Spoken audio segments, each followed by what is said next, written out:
Good morning friends. Early morning medicine prepare చేసి తర్వాత breakfast చేస్తున్నాం. సేమ్ ద గోట్ ఆఫ్ లైఫ్లో కనుక ఎట్ట తింటారో సేమ్ అదే పరిస్థితి అనమాట. ఏముండదు ఇక్కడ, చాయ్ విత్ బన్ను. ఇండోనేషియా మా friend name Syed Mohammed sign.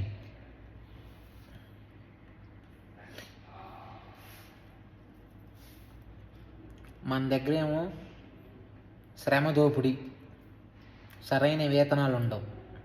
చదువుకున్న వాళ్ళకి, చదువుకోని వాడికేమో వర్క్ ఉంటుంది కానీ కండలు కరగాలి, గొండెలు పగలాలి, ఎముకలు ఎరగాలి. అప్పుడు మహా అయితే ఒక రోజుకి వచ్చి కూలి 300 నుంచి 500 ఇస్తారేమో, అలా ఉంటుంది. మన దగ్గర చేద్దామంటే చదువుకున్న వాళ్ళకేమో శ్రమ దోపిడీలు, సరైన వేతనాలు ఉండక ఇలా రావటం జరిగింది అనమాట.